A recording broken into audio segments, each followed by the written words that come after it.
एक तोते ने बताया कि मदद करने वालों को अक्सर धोखा ही क्यों मिलता है।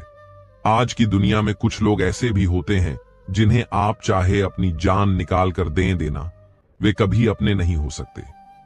एक ना एक दिन ये जरूर धोखा देते हैं। रघुपुरा नामक किसी नगर में एक सम्राट राज्य करता था। वह राजा अत्यंत पराक्रमी और साहसी योद्धा था। उसकी वीरता की ख्याति दूर दूर तक फैली हुई थी। मित्रों, उस सम्राट के 3 पुत्र थे जो अत्यंत सुंदर और शक्तिशाली थे।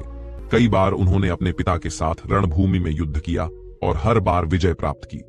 इसी कारण उनमें थोड़ी घमंड की भावना उत्पन्न हो गई थी। अक्सर जब किसी व्यक्ति में घमंड आ जाता है तो उसका विवेक नष्ट हो जाता है। वह राजा अपने तीनों राजकुमारों से अत्यंत स्नेह करता था। वह जब भी कोई योजना बनाता तो अपने पुत्रों से विचार विमर्श अवश्य करता था।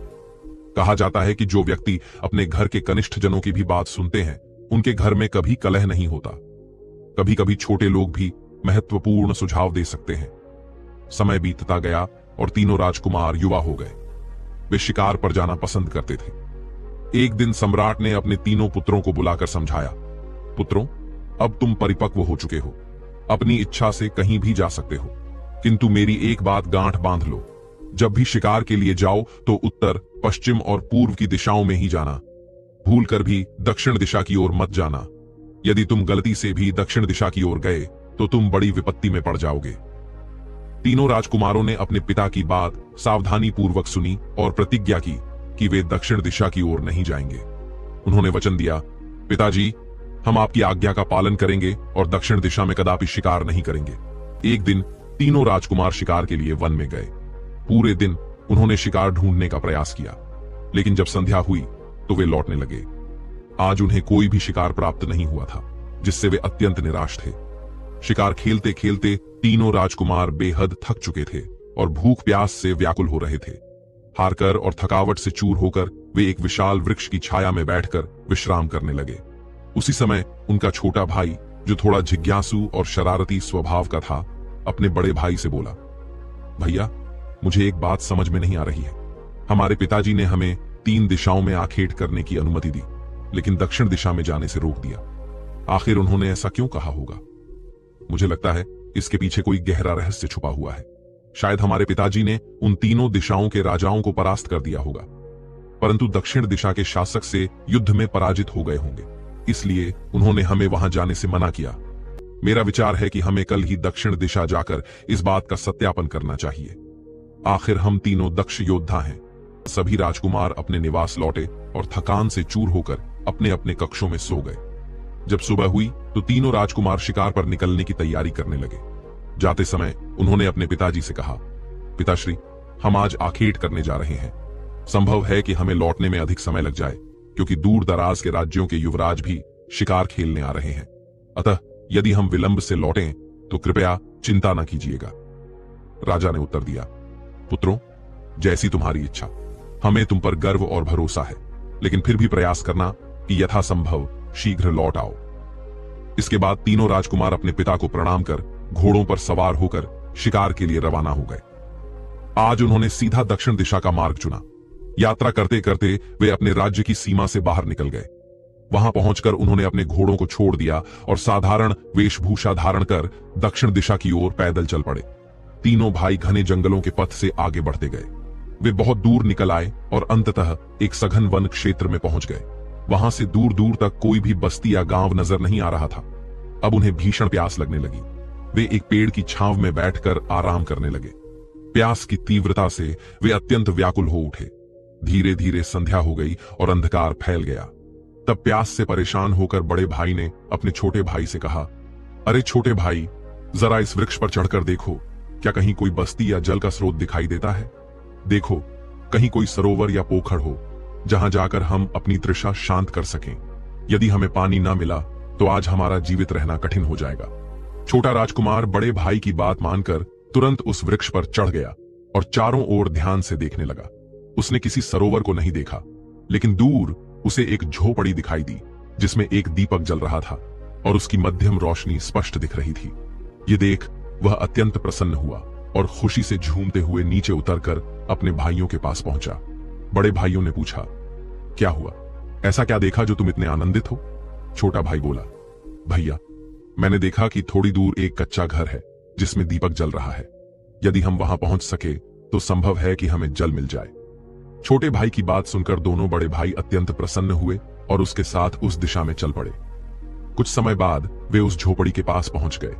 वहां पहुंचकर उन्होंने देखा कि झोपड़ी के समीप एक कुआं है। कुएं को देखकर वे अत्यंत हर्षित हुए, क्योंकि अब उन्हें जल प्राप्त होने की आशा दिखी। लेकिन जब उन्होंने कुएं में झांक कर देखा तो पाया कि कुएं का जल बहुत गहराई में था। पास में एक बाल्टी रखी थी, किंतु रस्सी नहीं थी। अब तीनों राजकुमार विचार करने लगे कि जल तो मिल गया है, किंतु रस्सी के बिना इसे ऊपर कैसे लाएंगे। यदि हमें पानी न मिला तो प्राण संकट में पड़ सकते हैं। तब सबसे बड़े भाई ने छोटे भाई से कहा, तुम इस घर में जाकर पता करो, शायद वहां किसी के पास कोई रस्सी हो। जब घर के बाहर कुआं है तो भीतर रस्सी भी अवश्य होगी। तुम जाओ और रस्सी मांग कर ले आओ। दोनों बड़े राजकुमार वहीं ठहर गए और छोटा राजकुमार उस झोपड़ी के द्वार पर जा पहुंचा। जब वह द्वार के समीप पहुंचा तो उसने दस्तक दी और पुकारा, क्या कोई भीतर है? कृपया हमें रस्सी दे दीजिए ताकि हम इस कुएं से जल निकाल सकें। हम तीनों भाई अत्यंत प्यासे हैं। यदि पानी नहीं मिला तो हमारा जीवन संकट में पड़ जाएगा। जैसे ही उसने आवाज लगाई, भीतर से एक अत्यंत रूपवान कन्या बाहर आई। राजकुमार ने दोनों हाथ जोड़कर निवेदन किया, हे देवी, हम अत्यंत तृषित हैं। मेरे दोनों भाई उस कुएं के पास बैठे हैं। वहां बाल्टी तो रखी है किंतु रस्सी नहीं है। यदि आपके पास रस्सी हो तो कृपया दे दीजिए। उसकी बात सुनकर बड़ी बहन मुस्कुराई और बोली, रस्सी तो मिल जाएगी, किंतु आपको हमारी एक शर्त स्वीकार करनी होगी। यदि आप हमारी शर्त मान लेते हैं तो हम न केवल रस्सी देंगे बल्कि आपको जल भी पिलाएंगे और विश्राम करने के लिए उचित व्यवस्था भी करेंगे। राजकुमार ने उत्तर दिया, ठीक है, किंतु मुझे अपने भाइयों से परामर्श करना होगा। जो वे कहेंगे वही हम करेंगे। फिर वह राजकुमार लौटकर अपने दोनों भाइयों के पास आया और सारी बात विस्तार से बताई। वह बोला, भाइयों, जल तो मिल सकता है, किंतु उन कन्याओं की एक शर्त है जिसे हमें मानना पड़ेगा।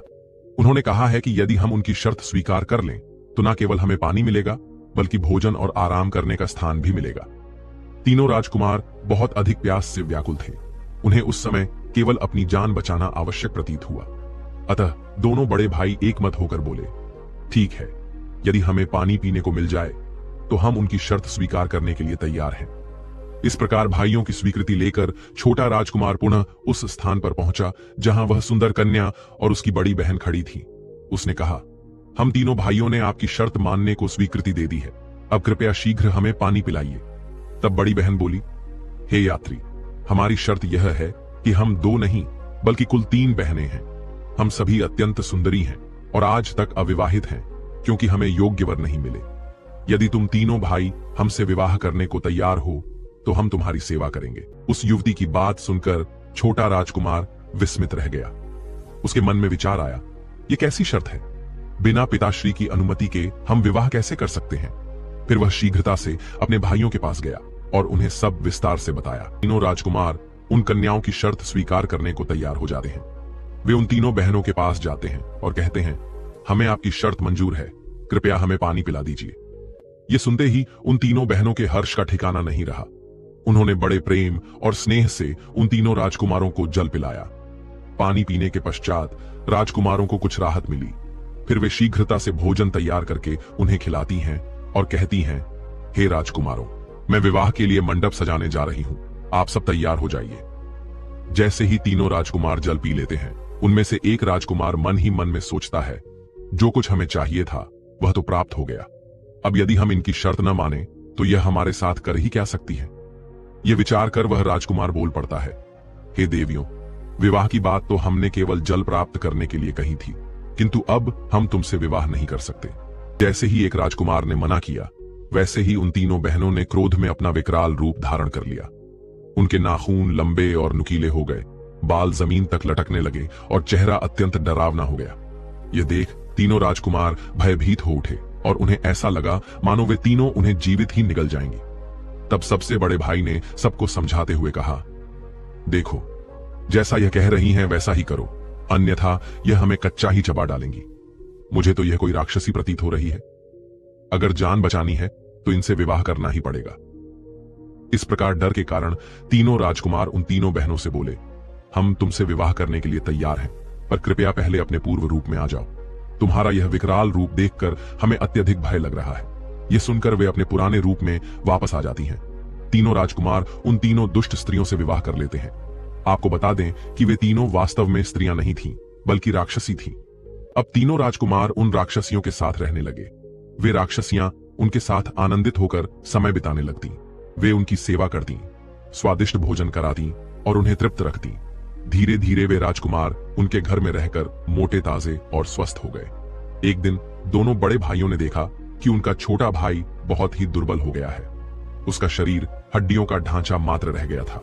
यह देखकर उन्होंने उससे पूछा, हे भाई, हम सब इन राक्षसियों के साथ रहकर मोटे ताजे हो गए हैं, जबकि तुम दिन ब दिन कमजोर होते जा रहे हो। तुम्हारा रंग भी काला पड़ गया है, आखिर ऐसा क्यों? तब छोटे भाई ने उत्तर दिया, भाइयों, मैं अत्यंत परेशानी में हूं। बड़े भाइयों ने पूछा, आखिर कैसी परेशानी? तब छोटे भाई ने कहा, मेरी जो पत्नी है वह जब मुझे भोजन परोसती है और जैसे ही मैं पहला निवाला मुंह में डालता हूं वह रोने लगती है। वह इतने करुण भाव से विलाप करती है कि मैं खाना ही नहीं खा पाता। मेरा पेट खाली ही रह जाता है। जब मैं उससे पूछता हूं कि वह क्यों रो रही है तो वह कोई ना कोई बहाना बना देती है और बात को टाल देती है। इसी कारण मेरा पेट ठीक से नहीं भर पाता और मैं सूखता चला जा रहा हूं। ऊपर से मुझे अपने घर की याद बहुत आती है। सोचता हूं कि पिताजी हमारी कितनी चिंता कर रहे होंगे। छोटे राजकुमार की बातें सुनकर एक बड़े भाई ने कहा, अरे भाई, तुम्हें उससे यह अवश्य पूछना चाहिए कि वह हर बार खाने के समय क्यों रोती है। रोना तो हमें चाहिए जो अपने राज्य से दूर इन राक्षसियों के पास फंसे हुए हैं। छोटे राजकुमार ने कहा, भाइयों, मैं उससे पूछता हूं किंतु वह सही उत्तर नहीं देती। जब मैं कारण पूछता हूं तो कहती है कि उसे जब मन करता है वह रो पड़ती है। बड़ा भाई बोला, ऐसा तो हो ही नहीं सकता। रोने का कोई कारण अवश्य होगा, और वह भी जब भोजन कराने के समय रोती है तो अवश्य कोई रहस्य छुपा हुआ है। आज तुम उससे जबरदस्ती कारण पूछना, और यदि वह बलपूर्वक पूछने पर भी सच न बताए तो उसे स्पष्ट कह देना कि आज तुम भोजन नहीं करोगे। जब छोटा राजकुमार अपनी पत्नी के पास गया तो उसकी पत्नी भोजन की थाली लेकर आई। जैसे ही वह राजकुमार खाने बैठा और पहला निवाला उठाता है, उसकी पत्नी, जो कि एक राक्षसी थी, विलाप करने लगती है। यह देखकर छोटा राजकुमार अपने हाथ पीछे खींच लेता है और कहता है, हे प्रिय, मैं तुमसे सच्चे मन से प्रेम करता हूं। आज तुम्हें यह बताना ही पड़ेगा कि जब भी मैं भोजन करने बैठता हूं तुम क्यों फूट फूट कर रोने लगती हो। इसका क्या कारण है? क्या कोई परेशानी है? आज मुझे यह गूढ़ रहस्य बताना ही होगा। आखिरकार वह विवश हो गई और बोली, ठीक है, आप खाइए, मैं आपको सब कुछ बता दूंगी। इसके बाद वह बड़े प्यार से राजकुमार को भोजन कराती है और फिर कहती है, हे स्वामी, अब ध्यान से सुनिए। मैं आपसे सच्चा प्रेम करती हूं, इसलिए यह रहस्य उजागर कर रही हूं। मेरी दोनों बहनें, जिनसे आपके बड़े भाइयों ने विवाह किया है, साधारण स्त्रियां नहीं हैं। हम तीनों राक्षसियां हैं, दिन में मानव मांस का भक्षण करती हैं।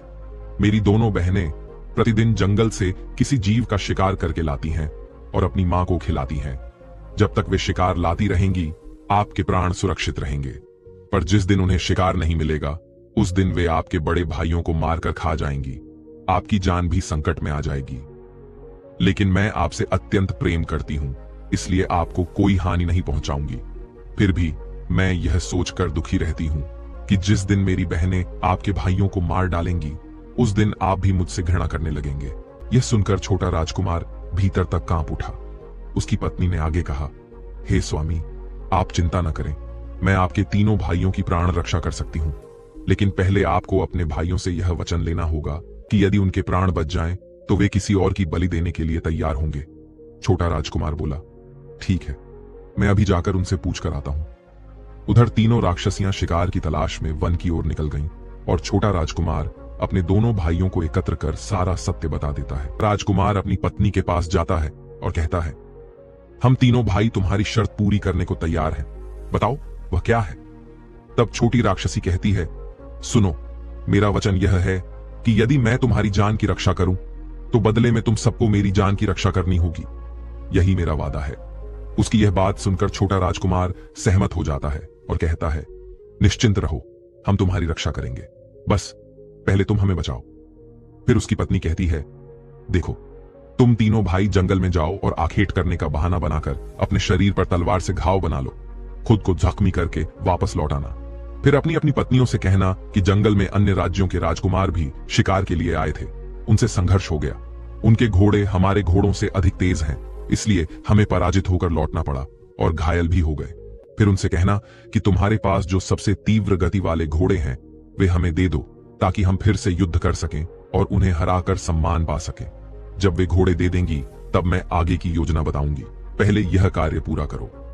छोटा राजकुमार यह सारी बातें अपने भाइयों को बताता है। फिर वे तीनों भाई अपनी पत्नियों की अनुमति लेकर शिकार के लिए निकलते हैं। वहां वे अपने शरीर पर तलवारों से घाव करते हैं और लहूलुहान होकर वापस लौटते हैं। इसके बाद तीनों भाई अपनी अपनी पत्नियों के पास लौट आते हैं। अर्थात जब राक्षसों ने उन्हें देखा तो वे पूछने लगीं, यह सब कैसे हुआ? तब राजकुमारों ने झूठी कहानी सुनाते हुए कहा, जब हम वन में शिकार करने गए थे तो अन्य राज्यों के युवराज भी आए हुए थे। उनके घोड़े हमारे घोड़ों से कहीं अधिक वेगवान थे। वे तेजी से भागते थे और हम उन्हें पकड़ नहीं पाए। संघर्ष में हमें गहरी चोटें आईं और यह हालत हो गई। राजकुमारों की बातें सुनकर वे राक्षसियां कहने लगीं, ऐसे शत्रु से तो कोई भी नहीं जीत सकता। तब राजकुमार बोले, यदि तुम हमें अपने अस्तबल के सबसे तेज दौड़ने वाले घोड़े दे दो तो हम फिर से युद्ध में जाकर उन्हें परास्त कर सकते हैं। राक्षसों ने यह सुनकर कहा, अगर ऐसा है तो हम भी तुम्हारे साथ युद्ध करने चलेंगे। राजकुमारों ने उत्तर दिया, नहीं, तुम सब स्त्रियां हो। यदि युद्ध में हमारे साथ तुम भी जाओगी तो लोग कहेंगे कि हम कायर हैं जो अपनी पत्नियों को साथ लेकर रणक्षेत्र में पहुंचे हैं। यह हमारे लिए अपमान की बात होगी। हम तो राजपुत्र हैं और युद्ध कौशल जानते हैं। बस तुम कृपा करके अपने अस्तबल से वे घोड़े हमें दे दो, यही हमारे लिए पर्याप्त होगा। राजकुमारों की यह बात सुनकर वे दोनों राक्षसियां अस्तबल से सबसे तेज दौड़ने वाले घोड़े सौंप देती हैं। तब छोटी राक्षसी तीनों राजकुमारों को अस्तबल में लेकर जाती है और वहां से वे सबसे शक्तिशाली और तीव्र गति वाले घोड़े उन्हें दे देती हैं। फिर राजकुमार छोटी राक्षसी के पास जाते हैं और पूछते हैं, अब आगे क्या करना है? बताओ, अब हमें आगे क्या करना है? तब छोटी राक्षसी बोली, देखो, अब तुम्हें बहुत दूर घने वन में जाना होगा। उस जंगल के अंतिम किनारे पर एक नदी बहती है। जब तुम उस नदी को पार कर लोगे तब हमारी बहनों की कोई भी शक्ति तुम पर असर नहीं करेगी, क्योंकि उस नदी के पार हम तीनों बहनों की सारी शक्तियां निष्क्रिय हो जाती हैं। यदि तुम वह नदी पार कर सकोगे तो तुम्हारा जीवन सुरक्षित हो जाएगा। लेकिन जैसा तुमने वादा किया है, यदि वे पूछें कि तुम्हें यह रहस्य किसने बताया तो मेरा नाम मत लेना और मेरी जिंदगी की रक्षा करना। तब उन तीनों राजकुमारों ने प्रतिज्ञा ली कि वे उसका नाम कभी नहीं लेंगे। इस प्रकार वे तीनों भाई तीव्रगामी घोड़ों पर सवार होकर वहां से तेज गति से निकल पड़े। सबसे तेज दौड़ने वाले घोड़ों की सहायता से वे लोग वन के अंतिम छोर तक पहुंच गए। उधर संध्या हो चुकी थी। जब वे तीनों राजकुमार वापस नहीं लौटे तो राक्षसियों को चिंता होने लगी कि आखिर उनके पति अब तक क्यों नहीं लौटे। उन्होंने अपनी छोटी बहन से कहा, जाकर देखो, सूर्यास्त हो गया है, हमारे पति अब तक लौटकर क्यों नहीं आए। छोटी राक्षसी तो पहले ही सब कुछ जानती थी। वह थोड़ी दूर जाकर देखती है और फिर लौटकर कहती है, मेरी प्रिय बहनों, लगता है कि तीनों राजकुमार यहां से भाग चुके हैं। यह सुनकर वे दोनों राक्षसियां क्रोधित हो गईं और भागती हुई अपनी माता के पास पहुंची। फिर वे अपनी माता को साथ लेकर उन राजकुमारों के पीछे दौड़ पड़ी। पीछे पीछे छोटी राक्षसी भी जाने लगी। थोड़ी ही देर में वे जंगल के अंतिम छोर तक पहुंच गईं। जब तक वे लोग उस अंतिम छोर पर पहुंची तब तक तीनों राजकुमार नदी पार कर चुके थे। उधर उन राक्षसियों की मां ने चिल्लाकर कहा, अरे मूर्खों, शिकार तो हाथ में था और तुम लोग उसे खो बैठी, अब कुछ नहीं हो सकता। फिर उन राक्षसियों की माता राजकुमारों से बोली, अब तो तुम लोग नदी पार कर चुके हो, हमारी पहुंच से बहुत दूर चले गए हो। अब हमारी कोई भी ताकत तुम्हें नुकसान नहीं पहुंचा सकती, मगर जाते जाते इतना तो बता दो कि तुम्हें यह रास्ता किसने दिखाया। दोस्तों, छोटे राजकुमार के दो भाई अत्यंत कपटी और कृतघ्न थे। उन्होंने सोचा, हम तो अब सुरक्षित हो ही गए हैं, अब इन्हें सच बता ही देते हैं। जैसे ही वे यह बताने को हुए, छोटे भाई ने इशारों में समझाया, भाइयों, ये रहस्य मत बताना, हमने उस छोटी बहन को वचन दिया है, उसने ही हमारी प्राण रक्षा की है। अब हमारा धर्म है कि हम उसकी जिंदगी की हिफाजत करें। यदि हमने उसका नाम लिया तो वे लोग उसे मार डालेंगी। जैसा कहा जाता है, नीच कभी अपनी नीचता नहीं छोड़ता। वे दोनों भाई बड़े ही निर्दयी थे।